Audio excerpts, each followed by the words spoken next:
पावला हा देह काकटाळी न्याय न घडे उपाय घडो आले। संत म्हणतात न घडणारा उपाय घडून आलाय आणि आंधळ्याच्या टाळीमध्ये कावळा सापडावा तसा तुम्हाला मला हा नरदेह सापडलाय। वायाला घालू नका, तो दौडू नका। औट हात का मानव देह अल्लाने तुझ दिया। काय गोड शब्द आहेत बघा। औट हात का मानव देह अल्लाने तुझ दिया। अरे खाया पिया सुख से सोया नाहक जमाना खोया। खाया पिया सुख से सोया नाहक जमाना खोया। कि भज मन नारायण, कि भज मन नारायण, भज मन नारायण, कि भज मन नारायण। काय गोड शब्द घरी घेऊन जा। औट हात का मानव देह अल्लाने तुझ दिया। काय काय काय औट हात का मानव देह अल्लाने तुझ दिया। अरे खाया पिया सुख से सोया नाहक जमाना खोया। खाया पिया सुख से सोया नाहक जमाना खोया।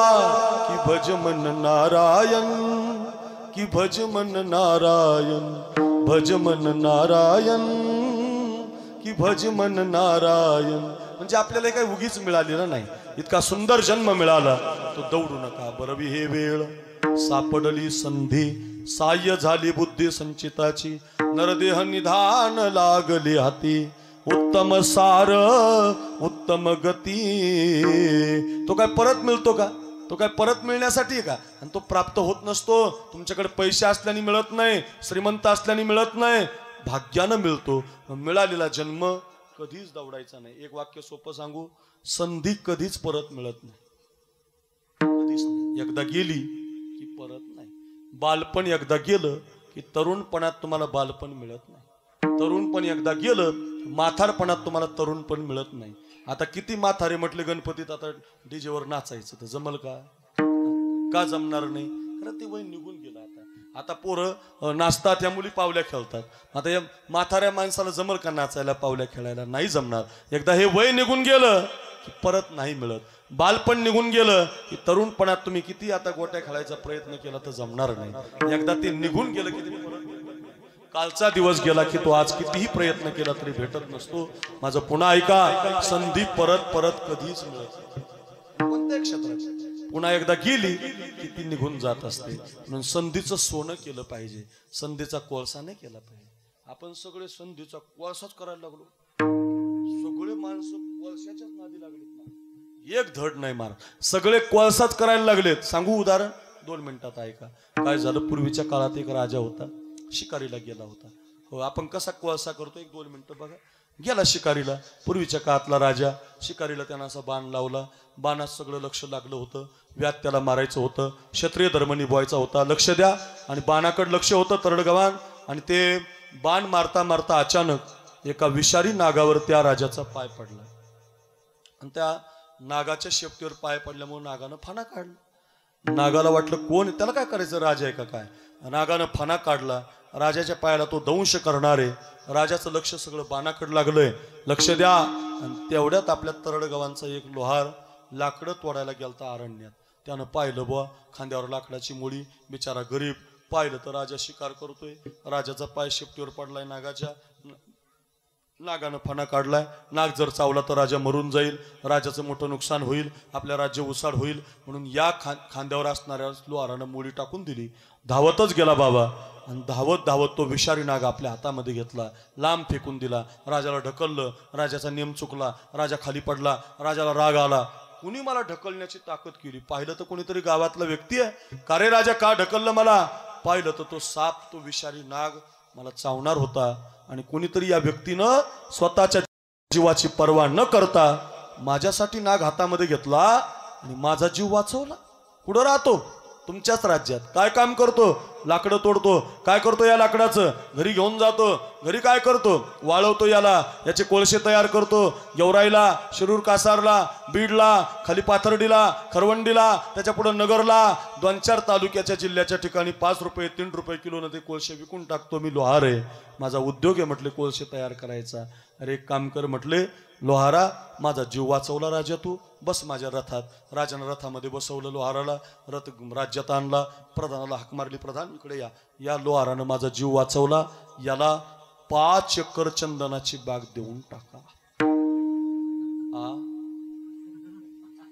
काय द्यायचं, काय 5 एकर मोसंबी नाही, लिंब नाही, आवळे फिवळे नाही, मग 5 एकर चंदन. बर चंदनाचा भाव तुम्हाला माहिती आहे का? 1 एकर मध्ये 1 कोटी रुपयाचं चंदन होत. किती? 1 एकर मध्ये 1 कोटी रुपयाचं सरासरी. त्याच्यासाठी तुम्हाला पुष्पा नावाचा पिक्चर पाहावा लागेल. बऱ्याच जणांनी पाहिला. पुष्पा पिक्चर आल्यावर मला नवल काय वाटलं बाबा, अर्धे पोरं लंगडतच चालायला लागली. लंगडत ते हिरो लंगडा तर पोरं लंगडतच चालायला लागले. अरे रे रे रे, ते चप्पल घालत नव्हता, पोरं चप्पल घालीनात. आमचे लई लोक येडे हो मारत बरं काय काय. आणि मग ते पिक्चर नाही पण त्याच्यात ते चंदनाचा व्यापार दाखवलाय. किती महाग आहे, तुम्ही ते वाचा, ते किती महाग आहे. 1 एकर मध्ये 1 कोटी रुपयाचं चंदन विकतं. राजाने किती दान दिली लोहाराला? 5 एकर देऊन टाका म्हटले. आणि आत्ता लावलेलं देऊ नका, 2-4 वर्षाची तयार झालेली देऊ नका, जी तोडायला आलेली ती देऊन टाका. राजा बोले दल हाले महाराज. बाबा बाबा, राजाची आज्ञा लगेच देऊन टाकली. लगेच नावावर झाली. 2-3 महिने, 6 महिने, 1 वर्ष, 2 वर्ष गेलं. राजाला वाटलं बुवा मी 5 एकर चंदनाची बाग दिली लोहाराला, मोठा बंगला बांधला असेल, भारीतली गाडी घेतली असेल, चांगल्या शाळेत पोरं. पैसे आल्यावर याच्या पलीकडे माणसं काही करू शकत नाही. पैशाचा उपयोग एवढाच होतो, बंगला भारी बांधतो, गाडी भारीतली घेतो, चांगले कपडे घालतो. ऐका, चांगल्या शाळेत पोरं पाठवू शकतो. पैसे भाजी चुरून खाता येत नाही. टाटा घ्या, अंबानी घ्या, कोणी घ्या, जेवढे श्रीमंत माणसे भाकरीच खातात, चपातीच खातात, मैदाच खातात. आपण तयार केलं शेतीमध्ये तेच खातात. खायला असं तुम्ही कधी पाहिलं का बुवा 2000च्या 500च्या जुना नोटा असा त्या चुरल्यात आणि चुरून हाणल्यात? नाही नाही. का नाही? पैसे खायला कामी येत नाही. नीट आहे का? किती श्रीमंत व्हा. राजाला वाटलं बा आता आईश करत असेल, बंगला बांधला असेल भारीतला, म्हणून राजा आपल्या घोड्यावर स्वारी करता करता राज्यातून चालला होता. लक्ष द्या बरं, फार गोड कथा आहे, आपल्यावर येणारी कथा आहे, लक्षात येणारी आहे, सिद्धांत कळणारी आहे, सगळ्यांना डोळेच उघड्यावर लावणारी कथा आहे का. आणि मग राजा असा का राज्यातून चालला होता. एक दिवस पाहिलं तर जे जुन्या झोपडीमध्येच लोहार कोळसे तयार करीत होता. राजाने डोक्याला हात लावला. बाबा म्हटलं राव, मी तर याला 5 एकर बाग दिली, 2च वर्ष झाली नाही, अजून कोळसे कसं का तयार करतं. राजाला नवल वाटलं. राजाने घोड्यानं खाली उडी मारली. राजा घरात गेला. राजाने लगेच लोहाराने मुजरा केला. राजा माझ्या झोपडीत. अरे म्हटलं नवलच तसं झालं, तुला मी 2 वर्षापूर्वी बाग दिलती म्हटली एक, आणि तू अजून इथं कसं काय कोळसे पाडतो. म्हटलं राजा तुमची लय कृपा झाली माझ्यावर. म्हटलं काय? अहो म्हटलं तुमची माझी पहिली भेट झाली का तिकडे त्या अरण्यात, मला रोज लाकडं तोडायला जावं लागायचं, आणि तुमची माझी भेट झाली आणि तुम्ही मला एक बाग दिली, तेव्हापासून एवढ्या लांब जात नाही म्हटलं मी. रोज बागेत जातो, 5-6 लाकडं तोडून आणतो, चांगले वाळवतो, चुलीमध्ये घालतो, त्याचे कोळसे तयार करतो, आणि आता गावातच चकलांब्याला विकून टाकतो म्हटले 2-4 रुपये किलो. वा वा वा. किती विकली बाग? 5 एकर विकली म्हटले, काही शिल्लक नाही राहील. वा किती पैसे आले? 3-3.5 हजार रुपये आले म्हटले 2-3 वर्षांनी. शाबाश, वा. आज जाळायला हे काय म्हटले, आणलंच होतं लाकूड, हे काय एवढंच राहिले म्हटले शिल्लक. एक काम कर म्हटले, हे लाकडाचा तुकडा घेऊन समोरच्या व्यापाराकडे जा, त्याला म्हणावं राजानं पाठवलं, हे लाकूड कितीला घेतो. कशाला म्हटलं, जा जा जा. राजाची आज्ञा म्हणून गेला. व्यापाऱ्यानं लाकूड घेतलं, नाकाला लावलं, आणि जसा वास आला चंदनाचा तसा तो व्यापारी म्हटला एवढाच तुकडा 20,000ला घेतो, असे जर अजून असतील तर भरपूर घेऊन ये, कोटी रुपये देतो. आणि मग लोहाराच्या डोक्यात प्रकाश पडला, एवढाच तुकडा 20,000ला आहे. असे तुकडे तुकडे 5 एकर मधले मी जाळून कोळसा केलाय. ऐका ऐका, तुम्हाला असं वाटलं की हे सगळं लोहाराचं चाललंय? तुम्हाला असं वाटतंय लोहाराचं सांगितलं मी तुम्हाला? अरे लोहाराचं नाही, हे आपलं आपलं. 5 कोटी रुपयात ही बाग मिळत नाही येड्या हो. ही बाग आहे बाग. ही केसापासून ते आपल्या अंगठ्याच्या शिंडीपासून नखापर्यंत हे काय बाग आहे बाग, इतकी श्रीमंत बाग आहे. अजून हिच्यातला कान खराब झाला तर तुमच्या जवळ 50 कोटी असू द्या, कान परत मिळत नाही. हो, बुद्धी खराब झाली, अमेरिकेला नेलं, कोणत्याही दवाखान्यात ठेवलं तर परत बुद्धी मिळत नाही. एकदा पाय मोडला, तुमच्या जवळची सगळी जमीन विकू द्या तरी सुद्धा तुमचा पाय परत भेटत नाही. कोणत्याच कंपनीत या बागेचा आट्टम परत मिळत नाही, कितीही पैशानं मिळत नाही. एवढी श्रीमंत चंदनाची बाग राजानं आपल्याला दान दिलेली आहे. पुड्या खाऊन, दारू पिऊन, कुणाची तरी निंदा करून, कुणाचे तरी वाटोळ करून, कुणाचा तरी बांध करून आपण याचा कोळसाच केला की हो कोळसाच केला. कळतंय ना काहीला कळालं, काहीला उद्या कळलं महाराज. अर्थ एवढाच आहे, आपण सगळेजण याचा कोळसा करतोय. कोळसा करण्यासाठी नाही रे तरळ गव्हाण, संधीचं सोनं करण्यासाठी सप्ताह आहे महाराज. पंगत घालताय ना तुम्ही इथं, महाराजांना बोलवताय ना, हो ज्ञानेश्वरीच्या वव्या वाचताय ना, एखादी भगवान शंकराची कथा ऐकताय ना, एखादी चाल ऐकताय ना, एखादा दृष्टांत ऐकून त्याच्याप्रमाणे जीवन जगताय ना, हे संधीचं सोनं आहे. लक्षात ठेवा, जसं संधीचा कोळसा तसं संधीचं सोनं करण्यासाठी जन्म मिळाला. महाराज तुम्ही काय संधीचं सोनं केलं? महाराज म्हटले 1 नंबर, जन्म मिळाल्यावर आम्ही काम क्रोधावरती विजय मिळवला.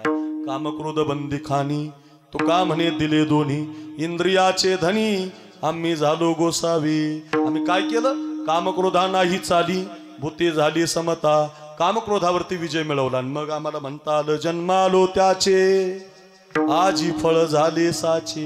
नुसतं कामक्रोध नाही जिंकला, शरीर जिंकलं. शरीर, अंगावर पाणी टाकलं उकळतं तुकोबरांच्या तरी सुद्धा माफ केलं बाईला. झोळी फाडली ज्ञानोबरांची तरी सुद्धा माफ केलं महाराज. ऐका, 108 वेळा एक माणूस नाथ महाराजांच्या अंगावर थुंकला, माफ केलं रे. ऐका ऐका, हो भगवान बाबावरती आळ घेतला लोकांनी, माफ केलं हो महाराज, माफ केलं. काही शिकण्यासारखं आहे महाराज. साधू काम क्रोधावरती विजय मिळवतो. अहो बायकोनं लवकर चहा दिला नाही ना आपल्याला, तुम्हाला नाही माहित बाबा, हे आमच्या भानगडीतलं बायकोने जर चहा दिला नाही तर तांब्या फेकून आणतो माणूस. लक्षात घ्या. अहो साधं आपल्याला पाणी दिलं नाही, आपल्याला घरात कोणी तर राग येतो आपल्याला. इथं उकळतं पाणी अंगावर टाकलं तरी सुद्धा माझ्याकडे बघा, गप गप संत म्हटले कल्याण असो तुझं. झोळी फाडली हो माऊलीची, कल्याण असो विसोबा. लक्षात ठेवा, कशासाठी सांगतोय मी सगळे हे तुम्हाला. कामक्रोध जिंकले, आणि कामक्रोध जिंकल्यामुळं साधू म्हणू शकतो जन्मालो त्याचे, आजी फळ झाले साचे. आणखी काय का जग जिंकलं हो, जग. तुम्हाला गंमत सांगतो, जग जिंकलं जग. तुम्ही म्हणताल कस काय? का आपल्याकडे डॉक्टर नामदेव शास्त्री बाबा येणार आहेत बरं का. दरवर्षी शास्त्री बाबा एका देशामध्ये जातात, परदेशात जातात. मी त्यांना एकदा विचारलं होतं, बाबा तुम्ही काय करता जाऊन तिकडं? ते म्हटले अरे आपल्या ज्ञानेश्वरीचा प्रचार करतो म्हटले तिकडं. ज्ञानेश्वरीचा म्हणजे ज्ञानेश्वरी आता नुसती महाराष्ट्रात नाही, नुसती मराठवाड्यात नाही, नाशिक नगर नाही, मग बीड नाही, मग मराठवाडा नाही, आता ज्ञानेश्वरी इंग्लिश मध्ये तयार झाली आणि परदेशातले लोक तिला वाचायला लागली. महाराज ओम नमो ज्याद्या वेद प्रतिपाद्या, जे जे स्वसंवेद्य आत्मरूपा, देवा तुचे गणेशू सकलार्थमते प्रकाशू, म्हणे निवृत्ती दासू अवधारी जोजी. त्या सिंदखेड राजा तालुक्यात कधी गेले तुम्ही तर राष्ट्रसंत भगवान बाबा, त्या 100 गाव आहेत त्या भागात आपल्या वंजारी समाजाचे, त्या गावाला बाबा जायचे आणि त्या प्रत्येक गावात तिथं ज्ञानेश्वरीचं पारायण लोकांकडून करून घ्यायचे. 15-15 दिवस भगवान बाबा त्या विदर्भात राहिले. महाराज आमचा ड्रायव्हर सारथी आमचे, यांच्या गावाला त्या मंठा तालुक्यात असे काही गाव आहेत की बाबा त्या गंगथळीच्या गावाला 20-20 दिवस टांग्यानं प्रवास करायचे. आणि त्या काळातल्या साध्या लोकांकडून बाबांनी ज्ञानेश्वरीचा प्रचार करून घेतला. बघा सगळ्यांना ज्ञानेश्वरी शिकवली. आज ज्ञानेश्वरीचा एवढा प्रचार नामदेव शास्त्री का करतात? त्याचं कारण भगवान बाबांनी ज्ञानेश्वरीचा प्रचार शिकवला. महाराज ध्यानात ठेवा बरं. बघा बैसोनी पाण्यावरी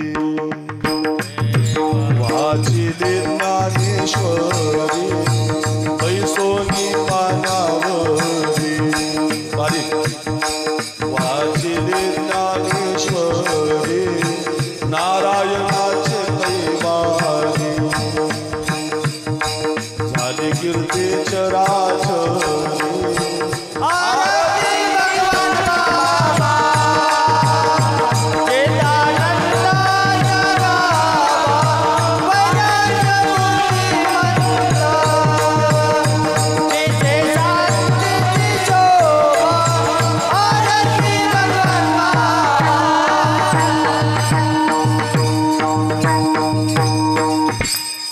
गोड भगवान बाबांची आरती आहे. तुळशी उगवल्या रक्त सांडिले जेथ. हे भगवान बाबा आहेत. काय काय काय तुळशी उगवल्या रक्त सांडिले जेथ. धावून आले देव दिले अभय तेथ. आरती भगवान बाबा चिदानंदाचा गाभा. वैराग्य मूर्तिमंत दिसे शांतीची शोभा. आरती भगवान बाबा. बैसोनी पाण्यावरी वाचिली ज्ञानेश्वरी. नारायणाचे कैवारी झाली कीर्ती चराचरी. आरती भगवान बाबा. लक्षात ठेवा रे तरडगवान, जेवढे जेवढे ऐका ऐका असे काही गाव आहेत महाराज की त्या गावाला एकही वंजारी समाजाचं घर नाही. नीट ऐका, वायगाव अमला नावाचं गाव आहे आमच्या गेवराई तालुक्यात. एक सुद्धा घर वंजारी समाजाचं नाही. पण 50 वर्ष भगवान बाबांनी सप्ता उभा केलाय तिथं. ऐका, आजही त्या लोकांच्या गळ्यात भगवान बाबांनी माळ घातलेली आहे. मग काय ते असं जातीचा विचार असं नाही, सगळ्या जातीचे आहेत, ते सगळ्या समाजाचे आहेत. लक्षात ठेवा, साधू वंजारी समाजालाही पावन करतो, त्या जाती जन्माला त्या जातीलाही पावन करतो आणि त्याच्या बरोबरीने जगाला पावन करत असतो. ज्ञानेश्वरीचा प्रचार भगवान बाबांनी केला त्या काळामध्ये. आजही कोणत्याही भागात जा, एकट्या भगवान बाबांचा फोटो नाहीच माहीत. भगवान बाबांचा सिंगल फोटो दाखवा, नाहीच. बघा इथं फोटो आहे भगवान बाबांचा, महाराजांच्या रूम मध्ये फोटो आहे. अगोदर ज्ञानेश्वरी आहे समोर आणि मग भगवान बाबा आहे. माझा फोटो काढूच नका, माझ्या ज्ञानेश्वरी बरोबर माझा फोटो काढा, असा सांगणारा साधू फक्त भगवान बाबा आहे. लक्षात ठेवा. मी का सांगतोय याच्यासाठी त्यांनी प्रचार केला ज्ञानेश्वरीचा. आज परदेशात काय कमी, अमेरिकेला काय कमी. आपल्याकडे आता 4G नेट आहे. इथं गावात किती नेट चालतं? 4G. 5G नाही आला अजून. एवढ्याला 5G, इथं तुमच्याकडे 4G. ते बी 4G असं एकच काडी येतंय घरामध्ये, तिथं रूम मध्ये एकच काडी येतं. ते बी टुकटुक रोज 2-4 वेळेला फिरावं लागतं असं, मग एक फोटो डाउनलोड होतो. आपल्याकडे आता 4G 5G नेट आहे. अमेरिकेला 18G नेट आहे. 18G. आपल्यापेक्षा 10 पट पुढे देश आहे. आपल्याकडे एक समृद्धी झाला आत्ताशी. अमेरिकेला सगळे रोड समृद्धीचे, खड्डा बिड्डा नाही. ऐका, आपण नेमके खड्ड्यात येत का आपण बाहेर येत कळत नाही आपल्याला. अजून लक्षात ठेवा, एवढ्या जाग्यात यायला गेवराईहून सिंगारवाडीला जेवढा वेळ लागला नाही का मला, थोडा सिंगारवाडी फाटा ते तरडगावान लागला. का गाडी खालून तुटते की काय, वाकते की काय, धाकच पडतो. कारण आपल्याकडचे रस्ते म्हणजे खड्ड्यात रस्ता का रस्त्यात खड्डा काही मेळ लागत. पण ते तिकडं तसं नाही. अमेरिका एवढी सुधारित देश, ऐका मी का सांगतो, एवढा श्रीमंत देश, पण त्या देशानं काय कमी. आता एक अमेरिकेला मशीन निघालं बा. ऐका ऐका, मशीन असं निघालं, सगळे मशीन आहेत अमेरिकेला सगळे, पण एक मशीन आता निघालं नवीन. तुम्हाला कसं काय माहिती एवढं. माझा एक मित्र आहे राहायला, आम्ही बरोबर शिकलो 2 जण. तो पुण्याला राहायला होता. वेलकम हॉटेलचा मालक येतो, खोटं नाही सांगत, तिकडं राहायला आहे. तो असा सुट्टीमध्ये आला की आळंदीला आला की मला भेटत असतो कार्तिकी वारीला, आणि रूम मध्ये बसल्यावर तो मला सांगत असतो. त्याने मला सांगितलं, अमेरिकेने बाबा म्हटलं आता एक मशीन काढलं, माझ्याकडे बघावं लागेल तुम्हाला. मशीन असं काढलं, बूट पॉलिश करणे.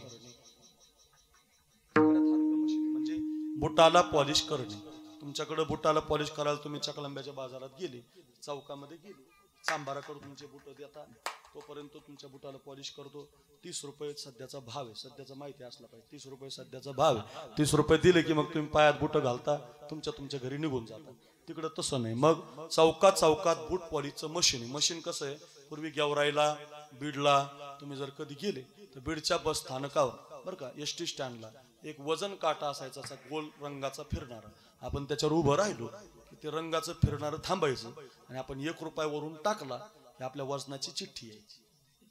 केलेलं वजन बऱ्याच जणांनी त्याच्यावर केलेले, लक्षात आलं तुम्ही. तसंच मशीन आहे माझ्याकडे बघा. थोडस मशीन मध्ये काय करायचं, पायात बुट घालायचे, या चौकात मशीन, त्या चौकात मशीन, त्या चौकात मशीन, खाली एशी पशी मशीन, गावात पुलावर मशीन, अशा मशीनी आहेत. त्या मशीनीवर काय करायचं, उगले बंधू माझ्याकडे बघा, हो काय करायचं, पायात बुट घालायचा आणि मशीनीवर असा पाय मांडायचा. लक्ष द्या बरं, असा पाय मांडला बुटासहित, नुसता पाय मांडला तसं नाही, नुसता बुटासहित पाय मांडला की आतून मशीन मधून एक ब्रश येतो, ब्रश चकाट पॉलिश करतो. काय सिस्टीम आहे. पाय काढून घ्यायचा खाली, बुटासहित पाय काढला, दुसरा पाय मांडायचा. दुसरा पाय मांडल्यावर आतून ब्रश येत नाही, आतून एक बेल्ट येतो. बेल्ट मागून असा पायाला भुका लावतो. किती पाय वडा, पाय निघत नाही. का माहिती तुम्ही तसंच निघून जाताल ना, खिशात हात घालायचा. मशीन नीट आहे का, फुकट नाही मशीन. खिशात हात घालायचा, $1 काढायचा. आपले 90 रुपये म्हणजे त्यांचा ₹1. आपले 90 रुपये म्हणजे त्यांचा ₹1. $1 काढायचा, वरून त्या कप्प्यात डॉलर पडला, बेल्ट निघून जातो. मग ब्रश चकाट पॉलिश चलो.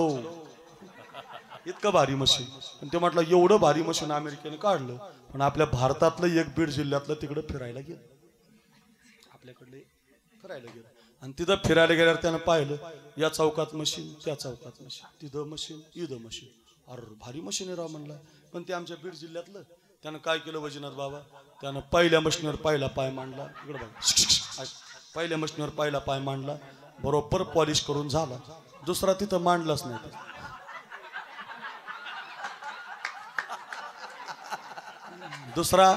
दुसऱ्या मशीनवर मांडला. दुसऱ्या फुकटम फाकटम पॉलिश झाला. बेल्ट लागला नाही, डॉलर लागला नाही, काहीच नाही. जेव्हा अमेरिकेचा पहिल्या मशीनवर पाय मांडायला गेला, त्याला पहिल्यांदाच बेल्ट लागला. आज कसं काय पहिलाच बेल्ट आला. नक्की भारतातला येऊन गेला. म्हणजे फुकट म्हणलं की आमच्याकडे फुकटम फाकटम म्हणलं, तुम्ही फक्त फुकट म्हणा मारा, सगळं गाव मारा, पंक्ती मारा, तुम्ही फक्त फुकट सांग. फुकटचं डोकं लावायला आमचे माणसं लय हुशार मान. तसं ते मशीन. एवढं श्रीमंत अमेरिका, मी कशासाठी सांगितलं तुम्हाला, एवढं श्रीमंत अमेरिका देश आहे, काही गरज आहे का त्यांना कशाचीच नाही. पण तरी सुद्धा इंग्लिश मध्ये ज्ञानेश्वरी तयार झाली आणि तिकडचे लोक इंग्लिश मधली ज्ञानेश्वरी वाचून त्याचे अर्थ काढायला लागले. विश्व जिंकलं माऊलीनं. विश्वाची माऊली ऐशी तुझी ख्याती. नामदेवरायांचं प्रमाणे विश्व जिंकलं. विश्व. नामदेवराय म्हणतात विश्वाची माऊली झाले ज्ञानोबाराय. तुकोबारायांचा गाथा परराज्यात परधर्मात नामदेवरायच्या अभंग शीख लोक वाचतात. तिकडे पगडीवाले घुमान नावाचं गाव आहे पंजाब मध्ये. नामदेवरायांचे अभंग गायल्याशिवाय जेवण करत नाहीत ते शीख लोक. म्हणजे परराज्यात परधर्मात आपल्या अभंगाची जादू गेली. त्याला म्हणतात जग जिंकलं. 1 नंबर शरीर जिंकलं, 2 नंबर जग जिंकलं, 3 नंबर काळ जिंकला. काळ जगा काळ खाई आम्ही माथा दिला पाय. काळ जिंकला, शरीरही जिंकलं आणि जग जिंकल्यामुळं म्हणता आलं जन्मालो त्याची आजी फळ झाली. ग्रंथ तयार केले, जगावर सत्ता मिळवली, आजी फळ झाली साची. कामक्रोधावरती विजय मिळवला, जन्मालो त्याची आजी फळ झाली साची. आणि जगाला उडवणारा काळ जिंकला. काळ सोपा आहे काळ. काळ काय अक्रूर महाराज थोडी आला आणि कीर्तन करून गेला. काळ कोण आहे, घडी घडी काळ वाट याची पाहे. अजून किती आहे अवकाश, कधीच कोणासाठी थांबत नाही बघा काळ. जिंदगी जिंदगी जिंदगी एक किराए का घर है. एक ना एक दिन बदलना पड़ेगा. मौत जब तुझको आवाज दे, घर से बाहर निकलना पड़े. देह जाणार जाणार यासी काळोबा खाणार. यासी काळोबा खाणार. कारे नुपजशी दगडा. किती प्रमाण सांगता येतील बुवा. नाशिवंत देह जाणार सकळ. आयुष्य खातो काळ सावधान. अर्थ काय, काळ कधी कुणासाठी थांबत नाही, पण हा काळ साधून जिंकला. आणि मग म्हणता आलं जन्मालो त्याचे आजी फळ झाले साची. भगवान बाबा अगोदर गेले आणि त्याच्यानंतर काही वर्षांनी वामनभाऊ महाराज आजारी पडले. आपण गैनीनाथ गडाकडून आला. ऐका ऐका, आमच्या मराठवाड्याला 2 संत मिळाले ज्ञानोबा तुकोबांच्या परंपरेमध्ये आत्ताच्या काळात आपला उद्धार करण्यासाठी. ते म्हणजे राष्ट्रसंत भगवान बाबा आणि सद्गुरू वामनभाऊ महाराज आणि नगद नारायण महाराज. या संतांनी आपल्या सगळ्यांना ज्ञान दिलं, आपल्या सगळ्यांचा उद्धार केला. भगवान बाबा अगोदर गेले महाराज आणि काही वर्षानं वामनभाऊ महाराज गेले. तर त्यांना पुण्याच्या हॉस्पिटलमध्ये ॲडमिट केलं होतं. 1 लाख लोक त्या काळामध्ये हॉस्पिटलच्या समोर उभी होती, कारण खूप लोक प्रेम करायचे वामन भाऊवर. भाऊ म्हणजे काय आपल्यासारखे नव्हते, जे बोलेल ते घडायचे.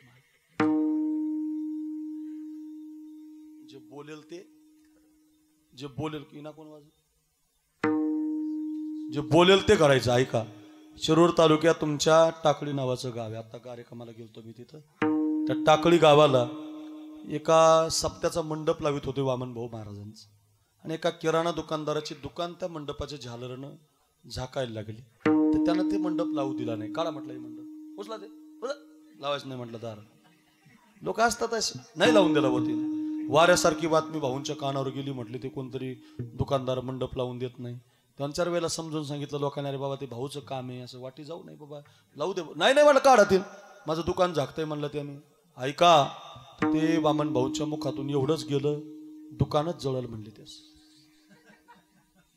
महाराज दुकान तर जळालं हो, कुळ जळालं, कुळ. महाराज मी पुन्हा का सांगतो, भगवान बाबा आणि वामन भाऊ असे संत आहे, त्यांच्या नादी लागायचं नाही. काय असेल ती सेवा करायची, भानगडीत पडायचं नाही. पडलं की तुमचीच भानगड होते. मग पुन्हा डोकंच नाही. महाराज मी, माझ्या गळ्यात माळ आहे महाराज, मला भीमसे महाराजांनी माळ घातलेली. माझ्या आजोबांनी खूप सेवा केली भगवानगडाची. आमचे दोंडराई गाव आहे माझं, आमच्या गावात विठ्ठल मंदिर आहे. बाबा यायचे भीमसे महाराज, खूप सेवा केली भीमसे महाराजांच्या आजोबांनी.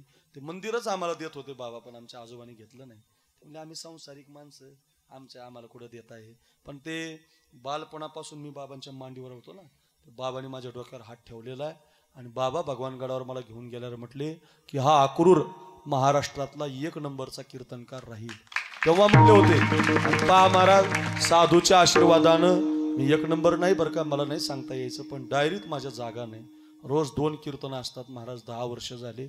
पुढच्या वर्षातल्या सगळ्या तारखी गेल्यात. महाराज किती पैसे पाहिजे, महाराज काय पाहिजे, पण तुम्ही या म्हणतात. तेवढं आम्हाला चरित्र सांगा, तेवढं आम्हाला छत्रपती शिवाजी महाराज सांगा, तेवढे भगवान बाबा सांगा, तेवढे वामन भाऊ सांगा. हे आपोआप काय येतं महाराज, त्याला साधूची कृपा लागते हो महाराज. एकतर अभ्यास करावा लागतो, नाही तर मग कृपा तरी लागते. परमार्थात कृपा लागते महाराज. जोपर्यंत कृपा होत नाही साधूची, तोपर्यंत काही नाही महाराज. मी पुन्हा सांगतो तुम्हाला, माझी विनंती असेल तुम्हा सगळ्यांना, भगवान बाबा वामन भाऊ फार मोठे संत होऊन गेले महाराज, त्यांच्यासारखं कोणी नाही हो आता. आणि ते वामन भाऊ महाराज तिकडे भिगवणकडे एक कारखाना आहे, कारखाना. बाबा म्हणले कारखानाच पेटल, कारखानाच जळाला, जे म्हणेल ते घडायचं. आमच्या दोंडराई गावाला एकदा वामन भाऊ आले होते आणि गावातल्या लोकांना त्यांनी धान्य मागितलं. तर गावातले लोक कुठलं नाही दिलं, त्यांनी दिलं नाही. तर ते एवढंच म्हटले, तुमच्या गावाला पाऊसच पडायचा नाही. तळण्याच्या वाडीला पाऊस पडायचा, बेलगावला पाऊस पडायचा, पण दोंडराईत पडत नव्हता महाराज. आपल्यासारखं नाही ते. नाही तर आता आमच्या का महाराजाची कथा होती नाथापूरला, आता मागच्या वर्षात, आणि कथेमध्ये मोठा मंडप दिलेला होता महाराज. आणि वारं वावधान सुटलं, मे महिना, लय लोक बसलेले कथेला, 10-12 हजार. वारं सुटल्यावर महाराजाने अंदाज ओळखायचा ना की मंडप आता उडन बुवा, एखाद्याला लागन बुवा. महाराज असे बसलेले व्यासपीठात म्हणले, काय ताकद आहे म्हणले वाऱ्याची आतमध्ये यायची. अरे तू काय वामन भाऊ आहे का भाऊ, बाबा आहे का, अरे तुला जमल कधी, काय ताकद आहे म्हणले वाऱ्याची. जसं काय वारं मंडपात घुसलं म्हणतात, जेच मंडप दाना आदळला. बायाच्या डोक्याला लाग, कुणाच्या पोटाला लाग, कुणाच्या खांद्याला लाग. 10-5 माणसं ऍडमिट केले महाराज. अरे ते आपलं काम नाही राजा, ते आपली काय वाणी लय चांगली. अरे पण पैसे मागणारे माणसं आपल्याच्याने होत असतं का, आपण लोकांचे पैसे घेतो आणि आपण म्हणायचं का तसं नाही. ते त्याला पैसे घ्यावे नाही लागत महाराज, त्याला साधुत्व लागतं, वैराग्य लागतं. ते काय कुणाचं काम आहे का महाराज. उगा आपण लोकांना भीक मागायचे, पैसे घ्यायचे ना आपण बोलायचं नाही चालणार. असे भगवान बाबा आधी गेले. आणि बघा वामन भाऊ महाराजांना ऍडमिट केलं, 50,000 लोक. आजही मराठा समाजाचे लोक सुद्धा भगवान वामन भाऊची शपथ घात नाहीत. आष्टी तालुक्यात यांना विचारा, आष्टी कडा तिकडं खाली पाटोदा, जिथं लोक आहेत ना, वामन भाऊची शपथ खाण्याची ताकद नाही महाराज. कडक होते ते, काय साधे आपल्यासारखे आहेत काय ते. एकदा असे शेकोटी करून शेकत होते बाबा वामन भाऊ महाराज थंडीच्या दिवसात. आणि एक जण आला म्हणलं बाबाला, वैराग्य काय असतं, वैराग्य काय असतं, वैराग्य काय. हो बाबा, कशाला विचारायचं वैराग्य काय असतं. वामन भाऊला राग आला, त्या शेकोटीतच हात घातला त्यांनी आणि ते जळणारे निखारेच हातात घेतले. गडी पळूनच गेला मला. अवघड अर्थ काय, विवेकासहित वैराग्याची बळ, धगधगीत ज्वाळ अग्नी जैसा.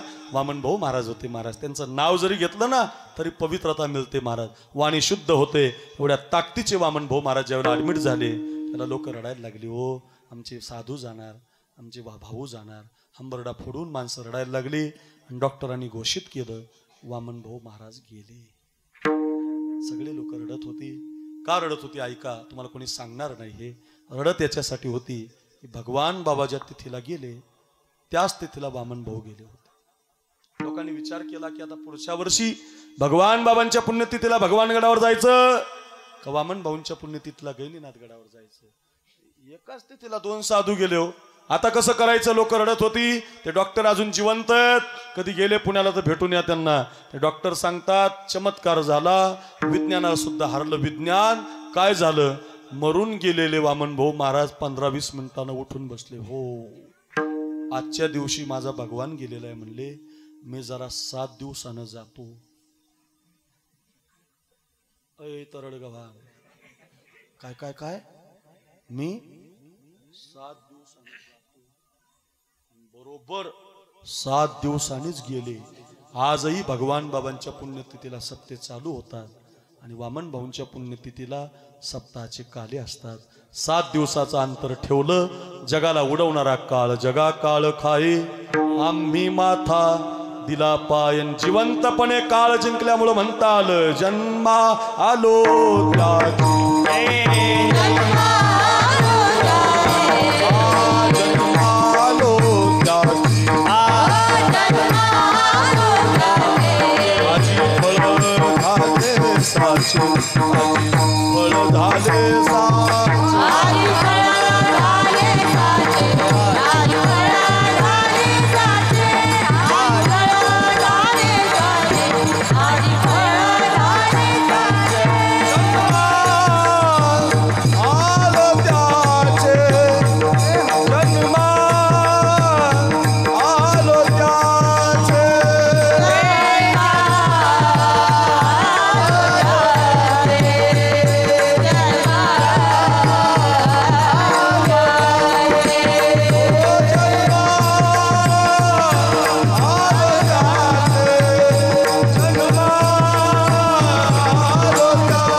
काय झालं. काळ जिंकला काळ. जगाला उडवणारा काळ परत लावला. मरून पडले तरी पुन्हा जिवंत होऊ शकतात. काळावरती विजय मिळवला. जन्मालो त्याचे. शरीरावरती विजय मिळवला. जन्मालो त्याचे. कामक्रोधावरती विजय मिळवला. जन्मालो त्याचे. जगावरती विजय मिळवला. आजी फळ झाले साचे. एवढ्याच गोष्टीनं तुमचा जन्म सोन्याचा झाला म्हटले नाही. सगळ्यात महत्वाचं असं झालं काळ ज्याच्या ताब्यात तो देव आहे. शरीर ज्याच्या ताब्यात तो देव आहे. आणि जग ज्याच्या ताब्यात तो सुद्धा हा भागेश्वर आहे. बरं का. चाले हे शरीर कोणाची आसक्ते. कोण बोलविते हरिवीन देखवी ऐकवी एक नारायण. तयाचे भजन चुकू नका गतिर्भरता प्रभू साक्षी. निवास शरणम सुहृत प्रभो प्रलय स्थानम. निधानम बीजमविम्या बोलविल्या विदू बोले. म्या चालविल्या सूर्यो चाले. म्या हलविल्या प्राण हाले जो जगात चालिता. म्या चिन्या मिलो जाता कालुक रासे तसे भूता. ये मने गते पंडू सुद्धा सकळे जयाची. ऐसा जो समर्थ तो मी विश्वाचा नाथ. व पाठेत आपल्या अर्थ एवढाच आहे. विश्वाचा नाथ तुझी ये सत्तेने. वेदासी बोलणे सूर्यासी चालणे तुझी आवळी. ऐसा तू समर्थ ब्रह्मांडाचा धनी. असा विश्वाचा मालक आम्ही जिंकला महाराज. काय केलं त्याला जिंकण्यासाठी. तो का म्हणे जन्माल्याचे सार्थक. विठ्ठलची एक देखील या. सगळ्यात सोपं काम करा. आपल्याला काळ जिंकता येणार नाही. आपण वामन भाऊ होऊ शकत नाही. आपल्या वाणीमध्ये तपश्चर्या येणार नाही. आपण काही काम क्रोधाला जिंकू शकत नाही. आपल्याला काही ग्रंथ लिहिता येणार नाहीत. आपलं ते काम नाही. आपलं एकच काम आहे पंढरीच्या वारीला जायचं. प्रत्येक वर्षी भजन करत जायचं. पांडुरंग परमात्मा डोळ्यानं पाहायचा आणि जन्म सार्थकी लावायचा. जन्मालो त्याचे आजी फळ झाले साचे. कुणी केलंय असं ऐका. आपल्या महाराष्ट्रातून दिंड्या जातात. आता जाऊनच आलो आपण 2-3 महिन्यापूर्वी. सगळी माणसं कुठं जातात? पंढरीला जातात. त्याचं कारण काय?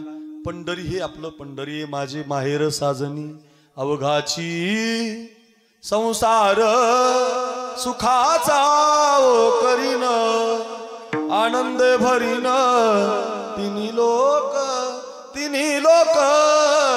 लोक जाईन गे माये तया पंढरपुरा.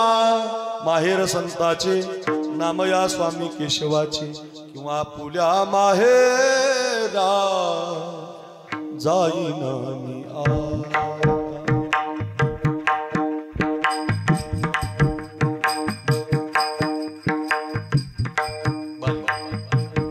आपुल्या माहेरा जाईन मी आता, आपुल्या माहेरा जाईन मी आता.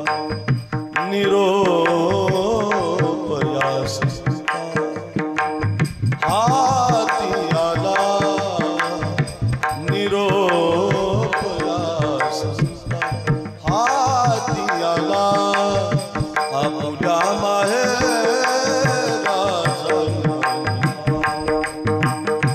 आपुल्या माहेरा जाईन मी, जाईन मी. सुख दुःख माझे ऐकले कानी, कळवळानी करुणेचा. आपुल्या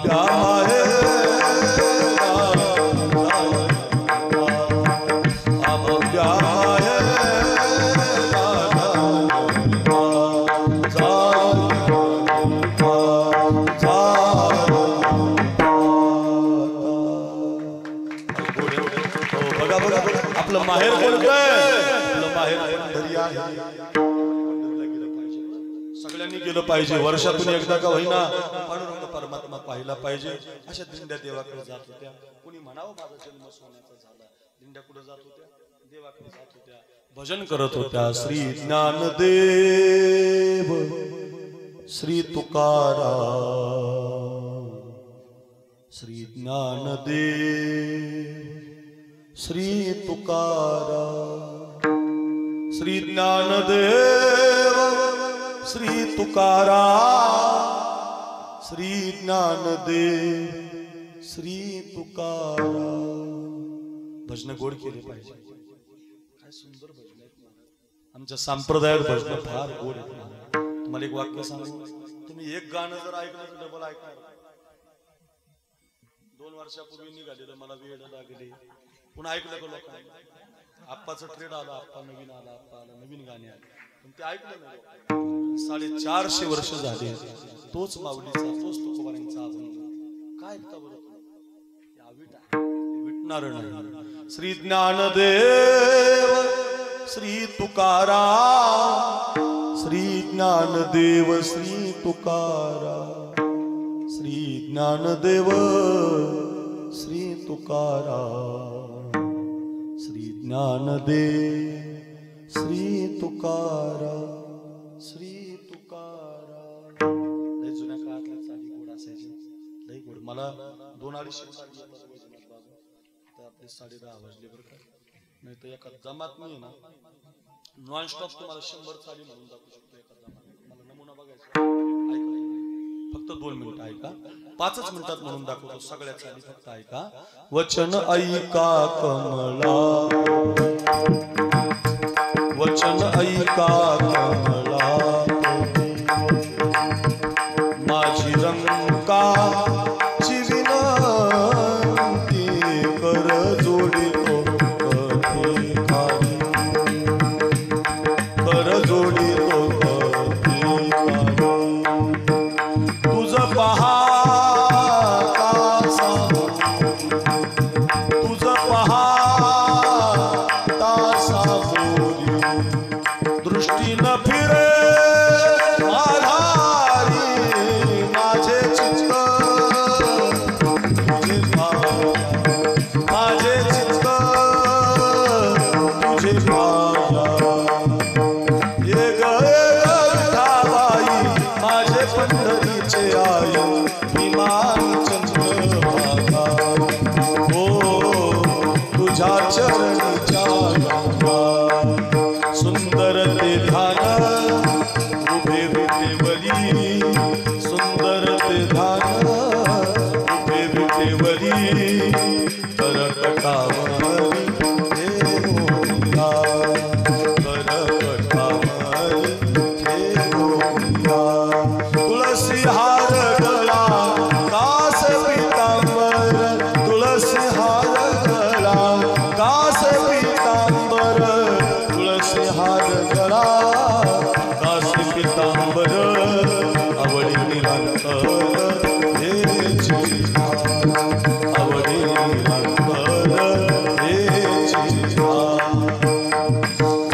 शोभा उजळल्या दश दिशा बना आलीच शोभा उजळल्या दश दिशा बना आलीच शोभा तुझी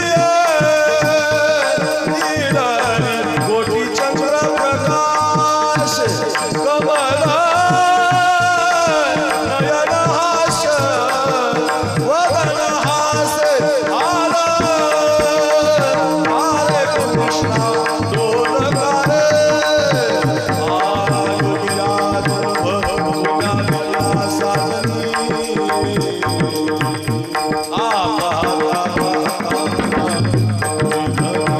आता कुठे भावे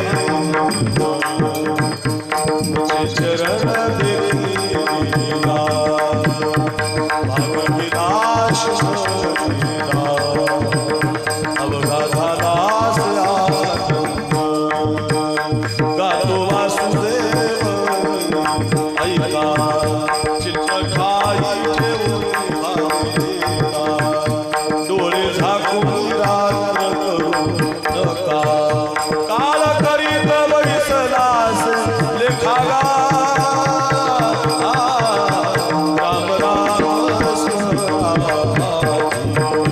जय जय वासुदेव जय जय वासुदेव आज तुया कृपा मारे एक पंढरपूर गाव धर्माचे नगर देखा कृपा गिरजाचे नाव चला जाऊ कया ठाका काही भोजन मागाया विठोबाचा धर्म जागो त्याचे चरणी लक्ष द्या जय जय पांडुरंग जय जय पांडुरंग नाही ऐकले हरी कीर्तन नाही केले पुराण श्रवण नाही वेद शास्त्र पठण गर्भी महिरा झालो त्यातुने महिरा झालो या जगी जगदोरी जागे जागो ओ जागता जगदेवा राधा राही भाव जगजोगी जगजोगी जागे जागो मनमोहन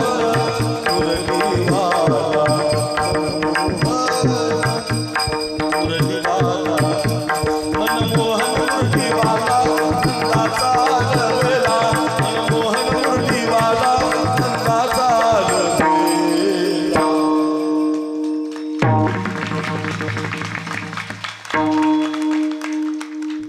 हे नॉनस्टॉप अशा सकाळी 7ला सुरू झाल्या वारीमध्ये संध्याकाळी 7 पाऊस तर दुसऱ्याला चान्स येत नाही एकटा मीच म्हणतो कारण चाली खूप आहेत महाराज अशा चाली म्हणत म्हणत दिंड्या जायच्या आता हे असं काही राहिलं काळ बदलला महाराज ते पूर्वी ना ह्या महिला आहेत ना महिला आता आमचा योगेश आहे म्हणून सांगतो तुम्हाला आता शूटिंग चालू आहे हे आमचा महिला आहे ना महिला सगळ्या पूर्वी नागपंचमी आली की नागपंचमीच्या सणाला गाणं म्हणायचे बरं का शिवशंभूच्या हार गळ्यातील काय म्हणायचं शिवशंभूच्या हार गळ्यातील तो भूमीचा स्वामी शिवशंभूच्या हार गळ्यातील तो भूमीचा स्वामी हे नागराजा तुझी आज आली नागपंचमी नागराजा तुझी आज आली नागपंचमी गेली बा पंचमी रक्षाबंधन यायचं इसे समझो ना रेशम का तार भैया मेरे राखी का मतलब है प्यार भैया प्यार भैया प्यार भैया काय सुंदर हो गेलं रक्षाबंधन की मग लगेच माझ्या गाण्याचं घुंगरू हरवले गौरीला गावले 10 दिवस निसता मग गाण्याचा राऊंडाळा रचिला ऋषी मुनींनी ज्याच्या रुचानंत रंका विनायकाने वरणू किती अनंत गणपती बाप्पा बाप्पा मोरया, हे डीजेचे आवाज, हे धिंगाणा. गणपती बाप्पा आज अनंत चतुर्दशीला एकदा विसर्जन झाले की मग उद्यापासून ज्याच्या घरी पित्र तो आपला मित्र.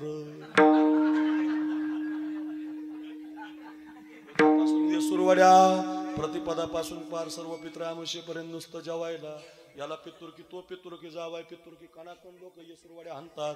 एकदा पितृपक्ष गेला की अनादि निर्गुण प्रगटली भवानी. 3 तारखेपासून नवरात्र चालू होणार. या सगळ्या पोरी कीर्तन करणार, नवीन नवीन साड्या घालणार. नवरात्रामध्ये महिला मंडळीची मजा असते. शारदा नवरात्र महोत्सव येणार, यांच्या कथा होणार, महाराज लोक मागं पडणार. म्हणजे यांचं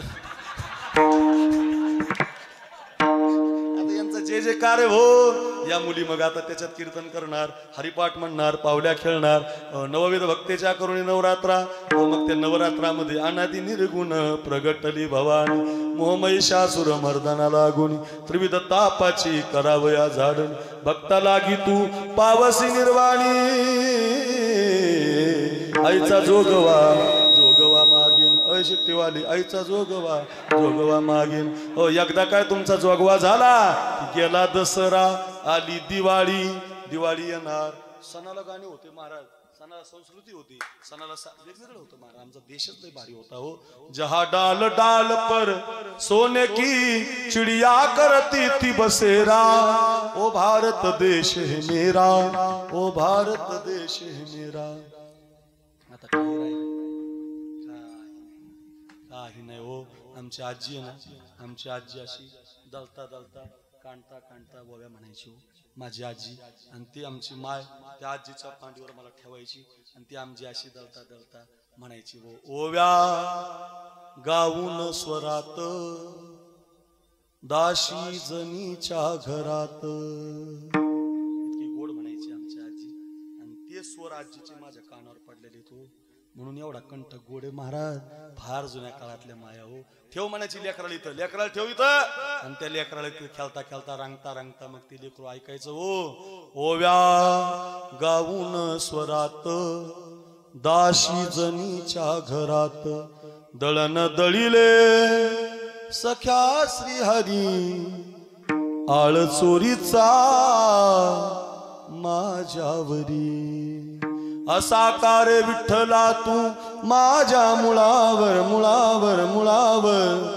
गावकरी पुजारी मज देती सुळावर.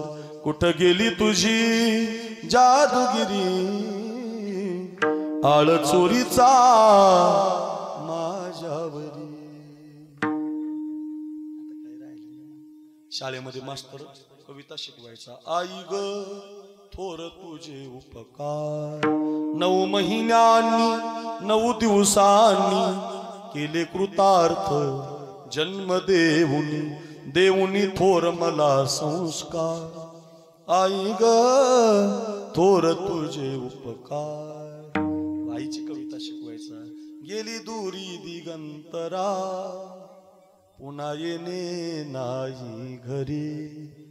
विजला हो नंदा दीप कसा जाऊ मी मंदिरी. सावळी ग माझी आई मला किती वो प्रेम देई. सावळी ग माझी आई मला किती वो प्रेम देई. विजला हो नंदा दीप कसा जाऊ मी मंदिर. काय महाराज कविता, मला लय कविता येतात महाराज, लय अभंग येतात, लय चाली. पण आता असं राहिलं नाही. आता माझा पोरगा 7वीला आहे शाळेमध्ये. मी सहज त्याला एक दिवशी विचारलं, का रे वेदांत मास्तर काही कविता वगैरे शिकवतो का वर्गात? म्हटलं हो. म्हण बरं. त्यांना लगेच सुरू केलं. जानी जानी इस पप्पा इट इज शुगर. नो पप्पा मला का मराठी माणसं मराठी कविता म्हणावी बाबा. पोरग म्हटलं मराठी लय बाबा भारी येते मला. म्हटलं मन बरं.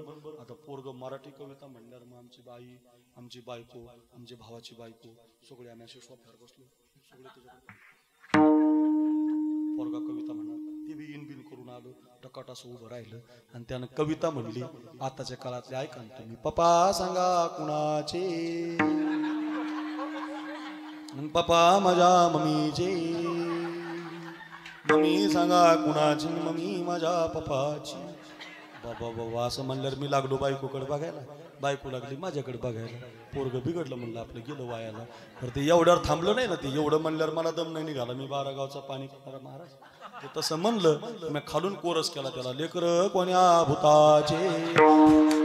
अरे काय कविता हे, काय लोक ऐकत आहेत महाराज, काही म्हणतात महाराज. अहो एक वाक्य आणखी ऐका, काही पण म्हणत जाऊ नका. या गाण्यामुळे घोटाळा काय झाला, हे भंगार गाणे आले, लोक राधेला सुद्धा मीराबाईला सुद्धा लावायला लागले. होय एक जण मला कीर्तनात प्रमाण दिलं, राधा रंगान दिसते छान, तिच्या वेणीला गोंडे दोन. म्हणलं बिनलाच्या बायकोला ना गोंडे भरे. अरे नाराय कधी राधा गोंडे लावणार आहे का? काही म्हणतेत राधे चल माझ्या गावाला जाऊ, सर्व असं बांधून आणला पाहिजे म्हणणार आहे. अशी नाही रे ती राधा, अशी नाही रे ती मीरा. काही पण म्हणत जाऊ नका, भंगार ऐकू नका, चांगलं ऐका, गोड ऐका, छान ऐका. कोण म्हणता ऐकू नये, जुन्या काळात ऐकायचे. आमच्या सगळ्या तरुणांची इच्छा आहे, नक्की ऐका. फिरत्याचा का वरती देसी, 2-3 जणी वाजवा. हे जे गीत आहे हे सुधीर फडकेनं गायलेले आहे, गदी माडगुळकरांनी लिहिलेलं आहे, फार सुंदर आहे, आमच्या अभंगातून निघालेलं आहे.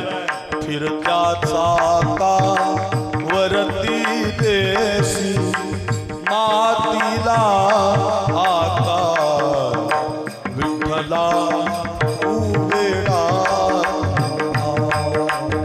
विठ्ठला उवेडा,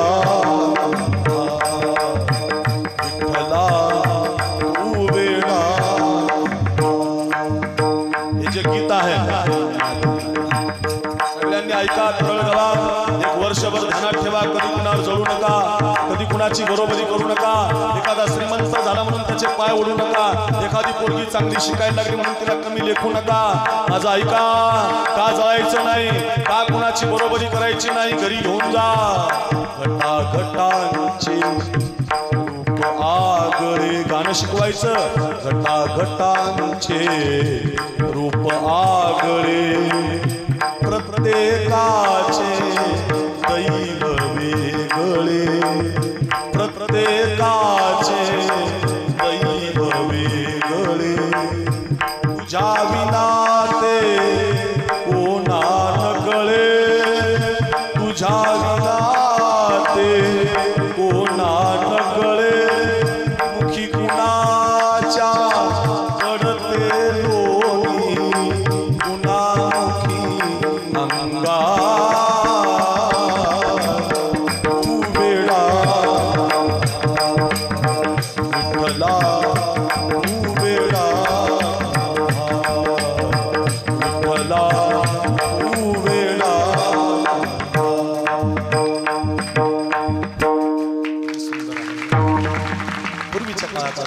भजन करत दिंडी चालली होती. 11:15 वाजलेत आपले. दिंडीचा मुक्काम पडला होता मंगळवेढा नावाच्या गावी. कुणी जन्माचं सोनं केलंय बघा. दिंडीचा मुक्काम मंगळवेढाला पडला होता आणि आता 30 किलोमीटर पंढरपूर राहिलं होतं. दिंडीमध्ये कीर्तन चालू झालं होतं आणि कीर्तनाला एक 16.5 वर्षाची ज्या मुली आहेत ना, अशा वयाची एक मुलगी तुम्ही ज्या बसलेल्या आहेत ना, अशा एक वयाची मुलगी कीर्तनाला बसली होती. कीर्तनकार कीर्तना सांगत होता, उद्याच्या देवाला आपल्याला बघायचंय. तू राजस सुकुमार मदनाचा पुतळा, रवी शशी कळा लोपली या, कस्तुरी मळबट चंदनाची रोटी. तो देव कसा आहे? राजस कुमार आहे. रूप सावळे सुकुमार, कानी कुंडल मकराकार, मकराकार रूप सावळे सुकुमार. देव कसा आहे? तो सुकुमार आहे. तो कसा आहे? मृद मधुर मधुर वाजवितो वेणू, सावळा नंदनू नंदाचा गे. बाई तो सावळा आहे. एक एक प्रमाण येत होतं. पोरगी कीर्तन ऐकत होती. पोरीचं नाव कानोपात्रा होतं. फार सुंदर होती दिसायला. ऐका ऐका, सुकलेल्या कमळाच्या फुलाला जर त्या पोरीचा हात लागला तर कमळ उमलायचं. पान जर खाल्लं तर त्या पोरीच्या कंठातून दिसायचं. आपल्या बायकासारखी नाही डांबरी मेन कापडी काळी बेंद्री. आपली नाही पाहत वाडाकडे चालली भिताडाकडे. आपली आपली बाई एक डोळा हेकना की जर बी देखना असली नाही. इतकी छान सुकलेलं कमळ हातानं उमलावं अशी तिची त्वचा होती. पण दुर्भाग्य असं होतं, बाप माहिती, आई माहिती होती, बाप माहिती नव्हता. एका वेश्येची मुलगी होती रे पोरगी. कीर्तन ऐकून देवाच्या दर्शनाला गेली. देव सुंदर आहे म्हणून पाहायला गेली. ऐका कुणाचा जन्म सोन्याचा झालाय. अभंगाचं पहिलं चरण कळल. तरळ गवानकर 1 वर्षभर अभंग ध्यानात ठेवा. एवढ्या कथा सांगतोय, एवढे प्रमाण देतोय, एवढ्या चाली म्हणतोय. अरे शिकण्यासाठी हे कीर्तन. हो, जसं भगवान बाबांनी जन्माचं सोनं केलंय, हो वामन भाऊनी काळ जिंकून जन्माचं सोनं केलंय, एवढी कथा ऐका. जन्माचं सोनं कुणी केलंय ऐका. पोरगी देवाला पाहायला गेली. पांडुरंग परमात्मा पाहिला तर देव तिला काळा दिसला. म्हणून तिनं देवाच्या पायावरती मस्तक नाही मांडलं. हे जे बोट आहे ना, बोट असं आल्हाद देवाच्या पायावरती ठेवलं. पण बोट ठेवल्याबरोबर चमत्कार असा झाला, तो इतका सुंदर झाला की कानोपात्रीचं बोट देवाच्या पायावरती पडलं तर देवाच्या पायाला कानोपात्रीच्या बोटानं खड्डाच पडला. बाई, माझ्या बोटानं खड्डा पडतो या मूर्तीला? हा सामान्य नाही. पायामध्ये घुंगर बांधले, गळ्यात विणा घेतला, हातामध्ये चिपळ्या घेतल्या आणि पोरगी नाचून मंदिरात भजन करायला लागली. मी गातो नाचतो आनंदे, मी गातो नाचतो आनंदे, वेडा झालो मी तव छंद, वेडा झालो मी तव छंद. ओ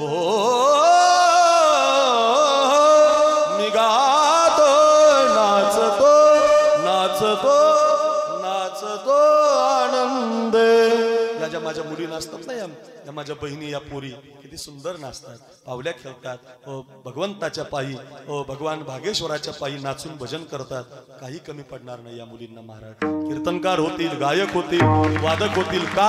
माझ्या देवाच्या दारात नाचतायत महाराज. अरे डीजे समोर नाचणारे खूप आहेत, दारू पिऊन नाचणारे खूप आहेत, पण नाचू कीर्तनाची रंगी, ज्ञानदीप लावू जगी. मस्तपैकी सात्विक भावामध्ये या पोरी नाचतात. तुम्ही त्यांचं कौतुक करताय, तुम्ही त्यांना बोलवताय, तुमच्या सोनालीताई या मुलींना घडवताय. बघा ना महाराज, किती छान छान त्या पावल्या खेळतात.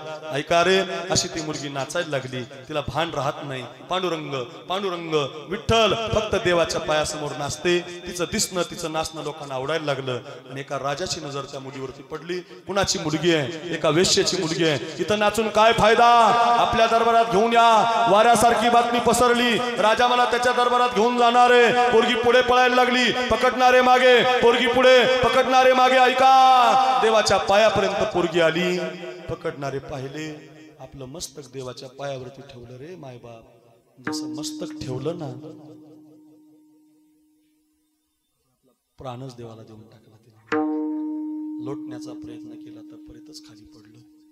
कुणाची मुलगी आहे? ती मंदिरात नाचत नाही का? ती मुलगी आहे. कुणाची आहे? एका वेश्येची आहे. मंदिराच्या बाहेर फेकून द्या. तिची माती वाळवंटात करा, स्मशानात जाळा. अनंत प्रकारचे भाव प्रगट झाले. एक ब्राह्मण होते, त्यांचं नाव अनंत शास्त्री, खरं नाव प्रल्हाद शास्त्री, व त्यांना अनंत शास्त्री म्हटले. असं एक काम करा, देवाच्या पायावरती पूर्ण जीव दिलाय, एक रात्रभर प्रयत्न मंदिरात ठेवा. हिच्या शेजारी मी झोपतो, देव जे सांगेल ते करतो. पूर्वीच्या काळातल्या साधूला देव बोलायचा. ओ वामन भाऊ महाराज, भगवान बाबा, भीमसिंह महाराज, ते काय आपल्यासारखे ओरिजिनल होते. मधल्या गाभाऱ्यामध्ये प्लेट ठेवलं.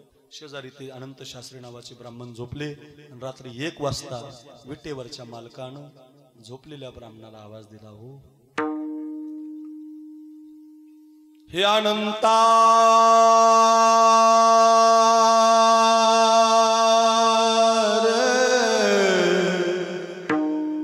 हे अनंता, हे अनंता, पाहे पाकानुपात्रा पवित्रा. अनंता, या मुलीसारखी पवित्र वस्तू जगाच्या बाजारात नाही. माझ्या पायावर या मुलीने जीव दिलाय. माझ्या मंदिरात उजव्या हाताला या पोरीची समाधी बांधा. उजव्या हाताला तिला जाळण्यात आलं, तिची माती करण्यात आली. जिथं जाळलं तिथे एक झाड उगवलं. 750 वर्ष झाली त्या घटनेला. साखल दंडानं ते झाड पंढरीच्या पांडुरंगाच्या मंदिरात बांधून ठेवलेलं आहे.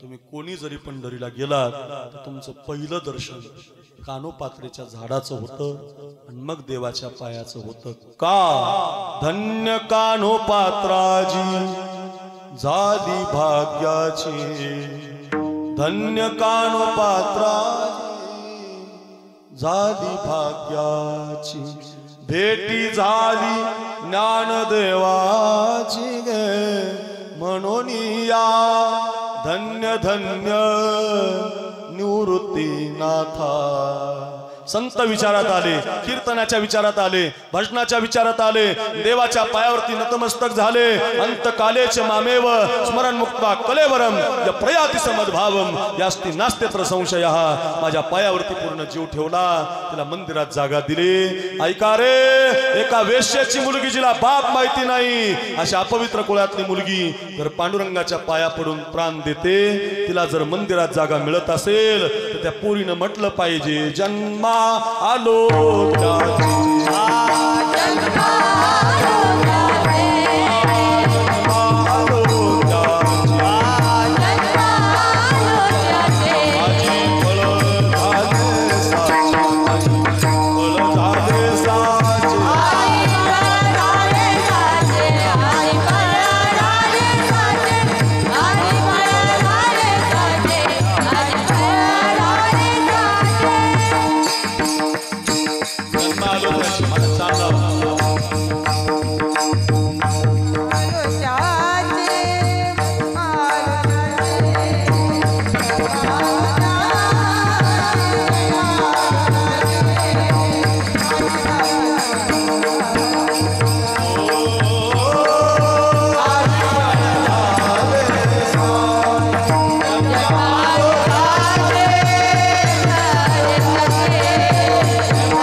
कानोपात्रे सारखं देवाच्या पायावरती प्रेम करून पहा जन्मालो त्याचे आजी फळ झाले साचे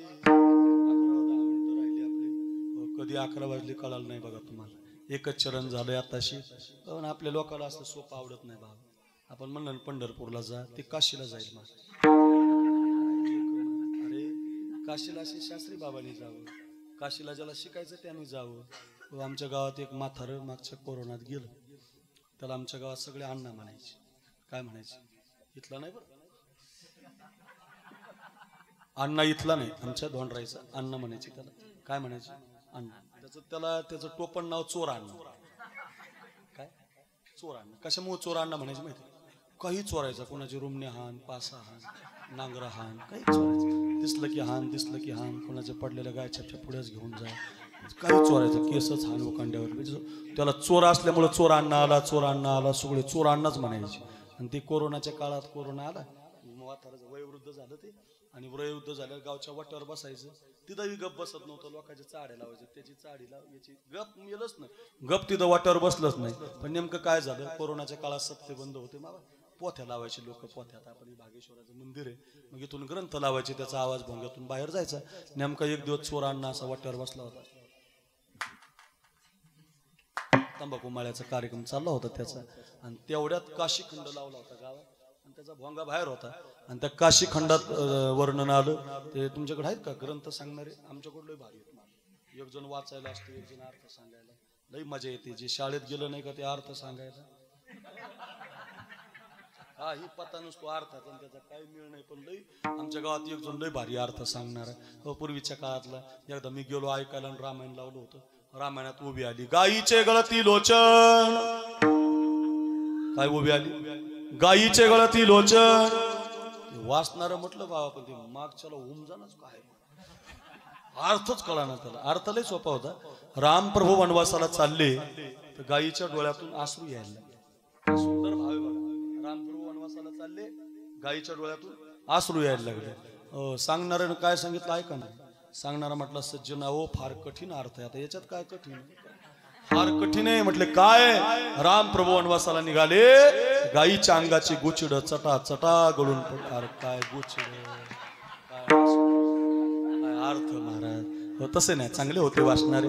एक जणाने वाचायला सुरुवात केली आणि एक जणाने अर्थ सांगायला सुरुवात केली. चोर अण्णा दारात बसलेला होता माझ्याकडे बघा, आणि तेवढ्यात त्या काशीखंड ग्रंथात वर्णन आलं, एखाद्या माणसानं कितीही चोऱ्या केल्या आणि चोरी करणारा अण्णा चोर माणूस जर काशीला मेला तर त्याला चोऱ्याचा अजिबात पाप लागत नाही.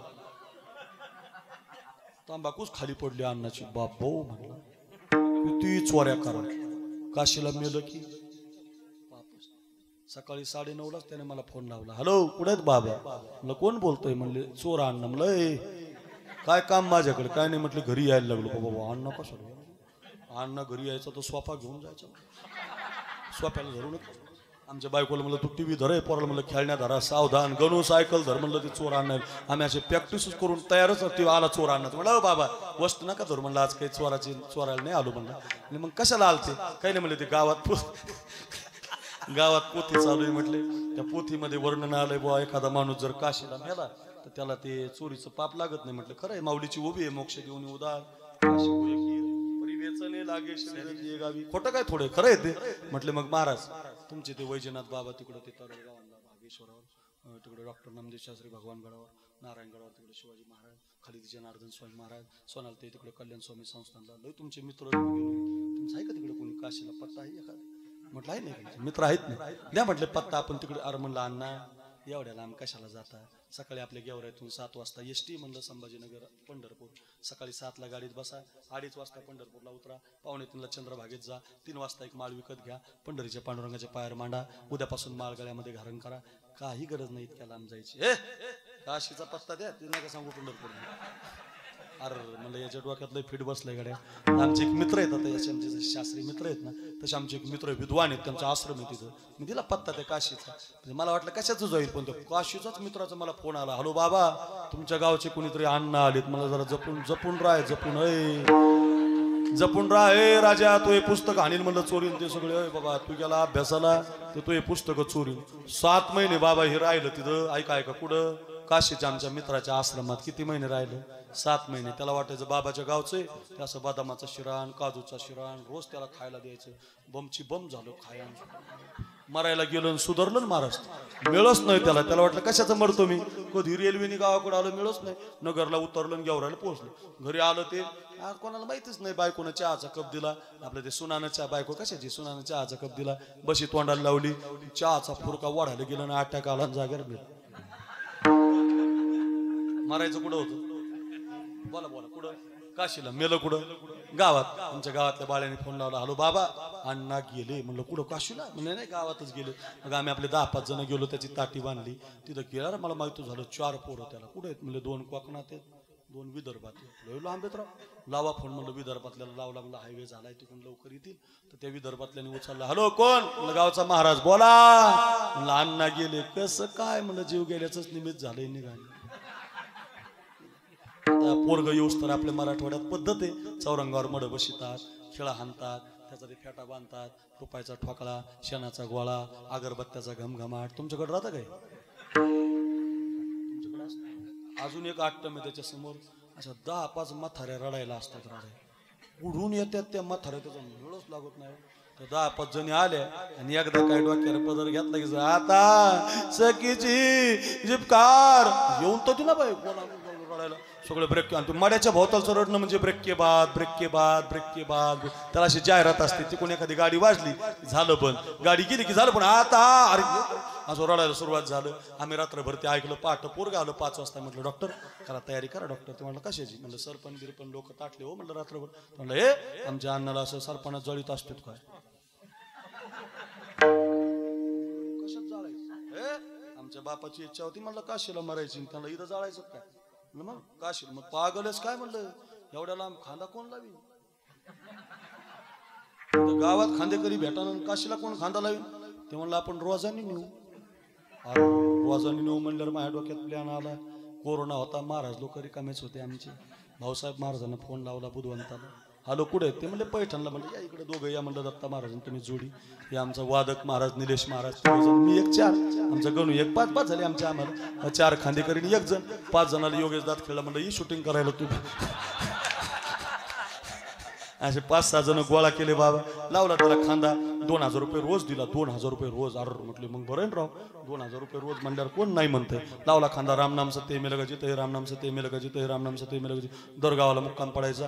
10-5 दिवसांनी एक गावात मुक्काम पडला आणि त्या गावाचा एक पाटील आला. उचला मड झालं का, वास येतो म्हणला याचा, काय असलं सोडलं ना महाराज, वास यायला लागला. मग आता लोक गावात थांबून द्यायला, मुक्काम वाड्याला पडायचा नदीला. काशी अशी 5 किलोमीटर राहिली. ऐका फक्त तुम्ही, आता 5 किलोमीटर काशी राहिली, 5 किलोमीटर बाबा. आणि काशी 5 किलोमीटर राहिली म्हणून लय वास येतो म्हणून त्या अण्णाच्या अंगाला असं फडकं टाकलं. पोरग गेलं रेस्ट हाऊसला झोपायला. भजनी मंडळ लांबली बाद झाडाखाली. तेवढ्या ते 2-4 जण भाऊसाहेब महाराज मला येऊन भेटले. बाबा म्हटले फशीला राव म्हणले तुम्ही आम्हाला. कस काय हे म्हणले, काय राव 2000 रुपये रोज दिला आणि तेव्हा काय वास येत नव्हता, काही नव्हता. आता हे 2000 आम्ही वास घ्यायचा, काय कमाले म्हणले. म्हणलं तुमचं म्हणणं काय, 5000 बरं म्हणलं 5 देतो बा, नाही म्हणू नका पण आता जाऊ नका. शेवटचाच मुक्काम आहे म्हटलं आपला. भजनी मंडळ गेलं लिंबाखाली झोपायला. पोरग रेस्ट हाऊसला. मी एकटाच राखा ना, मी मुकादम त्याच्यामुळे मला हाणता येईना जाग्यावर. मला नसता वास. पण 3:30ला मला झोप लागली रात्र. मी झोपलो, भजनी मंडळ झोपलं, पोरग झोपलं. या राड्यात काय झालं महाराज, रात्रभर सगळे झोपीमध्ये असताना काशीने एक येडं चलत आलं. येडं, त्याला अशी लांब दाढी, थंडीचे दिवस, ते आलं चलत. त्याला नव्हतं अंगार घ्यायला काही. त्यानं ते मड पाहिलं आणि ते त्याला म्हटलं चल एक दीप अंगाराय. अरे कोण म्हणलं, येडं म्हणलं माड्याला. आता मड कुठं ऐकत असतं यांनी, जे नाही देत म्हणल्यावर सुताळ्या सोडल्या म्हणतात. अण्णा त्याला ढकलून येडं घुसलं त्याच्यात. येड्याने घेतलं तोंडार. वास आणि 2-4 कुत्रे आले. अण्णा उचलला. हाडका सगड सुपडा साप आणायचा. आम्हाला काय स्वप्न पडलंय का काय, आम्ही उठलो सकाळी की येडच उचललं. Going to Kashi. आता आम्हाला लवकर वापस यायचो. ब्राह्मण गोळा झाले. कुठून आले, बीड जिल्हा. बापो लय लांब आले. म्हणलं लय पवित्र अन्न आणलाय, घ्या ताटीवर. त्यांनी असा ताटीवर घेतला. आम्ही असं बाजून उभं राहिलो. त्या काशीला 2 पद्धती आहे. पहिलं मड्याची बोली लावतात. कधी गेले तर बघा, मड्याची बोली लागली 1 लाख रुपये. म्हणलं बरं देऊ बाबा, करा सुरू. दुसरी एक पद्धत आहे, लय मोठे गाव सोडून गेलो असतो ना आपण, म्हणून शिव ओलांडल्यामुळं गंगेचं पाणी आणावं लागतं. त्याच्यात ते ब्राह्मण मंत्र म्हणतात आणि मड्याच्या तोंडावर पाणी मारतात. आम्हाला आता बदललेलं माहित नव्हतं. ते म्हणले आणा पाणी. आम्ही पाणी आणून दिलं. ते म्हटले करा फडकं मागं. आमचे भाऊसाहेब महाराजाला म्हटलं बुधवान तुम्ही सगळं केलंय. म्हणलं आता तेवढं वर चढा आणि फडकं वाढा. ते वर चढले, फडकं ओढलं तर खालीच उडी मारली. म्हटले बाबा लय मोठा घोटाळा झालाय. काय झालं, ते म्हणले ते आपण जेव्हा अन्नाचं ताटी उचलली तेव्हा अन्नाला दाढी नव्हती राव. म्हणलं आता आली काय, ते म्हणले हा. म्हणलं यार काही म्हणता का, आणि काय माणसं तुम्ही एवढ्या चांगल्या चाली म्हणता. मी अशी टाचवर खरंच दाढी आहे. मेल्यावर काय जास्त येतो का काय, मी तो घाबरलोच बा. तोवर पण ब्राह्मणांनी डोळे झाकून मंत्र सुरू केले. तुम्ही फक्त ऐका आता. आणि जसे मंत्र म्हणून ब्राह्मणांनी तोंडावर पाणी मारलं तसं येड्यानं जांभळी दिले. हा येड्यानं जांभळी देणं बामन देवाचा काष्टा पिवळा होणं संगच. मी म्हणलं 1 लाख. ते मला तुलाच. मी धावतच गेलो. म्हणलं आमचा अण्णा त्याला मला ढकलून, मला काय माहिती रात्री हाणला कुत्र्यानी महाराज. अण्णा संपला, उदाहरण संपलं. हसण्यासाठी नाही, शिकण्यासाठी आहे. तुम्ही कितीही प्रयत्न केला तर काशीला मरण येणार नाही. सोपं काम करा. उदंड पाहिले, उदंड ऐकिले, उदंड वर्णिले क्षेत्र महिमे. ऐसी चंद्रभागा, ऐसे भीमा तीर, ऐसा विटेवर देवकोटे. विश्वाच्या मालकानं तुका म्हणे आम्हा अनाथा कारणे. पंढरी निर्माण केली देवे. विश्वाच्या मालकानं आपल्यासाठी पंढरपूर निर्माण केलंय. त्या देवाच्या पाया पडा. काय होईल जन्मालो त्याचे, आजी फळ झाले साचे. विठोबार कुमार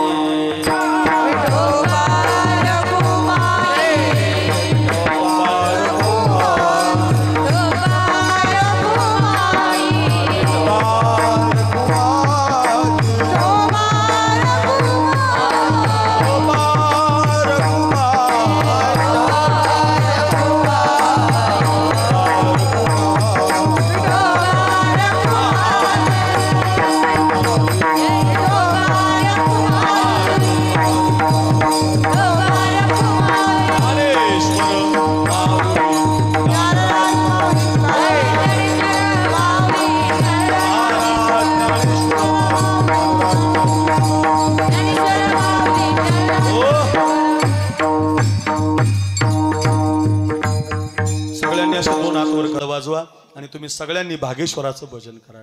साम नम शिवाय ओम नम शिवाय हर हर भोले नम शिवाय नम शिवाय ओम नम शिवाय बोला हर हर भोले नम शिवाय भागेश्वरा शिव भागेश्वरा हर हर भोले नम शिवाय भागेश्वरा शिव भागेश्वरा बोला हर बोला हर भोले नम शिवाय रामेश्वरा शिव रामेश्वरा हर हर भोले नम शिवाय रामेश्वरा शिव रामेश्वरा हर हर भोले नम शिवाय नम शिवाय ओम नम शिवाय हर हर भोले नम शिवाय नम शिवाय नम शिवाय हर हर भोले नम शिवाय नम शिवाय नम शिवाय हर हर भोले नम भागेश्वर भगवान की भागेश्वर भगवान की भगवान बाबा की सिंह महाराज की रामन भाऊ महाराज की नारायण महाराज की बोलो रे भाई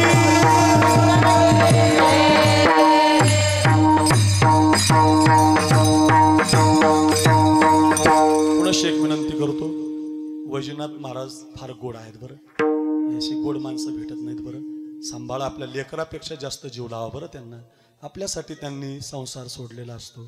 आपल्यासाठी त्यांनी त्यांचं जीवन मातीमोल करून तुमचा उद्धार व्हावा. तुम्ही इथं भगवत चरणी समर्पित व्हावं या हेतून ही माणसं काम करत असतात. डॉक्टर नामदेव शास्त्री ज्या दिवशी येणार आहेत बरं का, उद्या येणार आहेत का काल्याला जेव्हा येतील तेव्हा तुमच्या प्रत्येकाने इथं उपस्थित राहा. नाही पायाचं दर्शन झालं तर त्यांचा चेहरा बघा.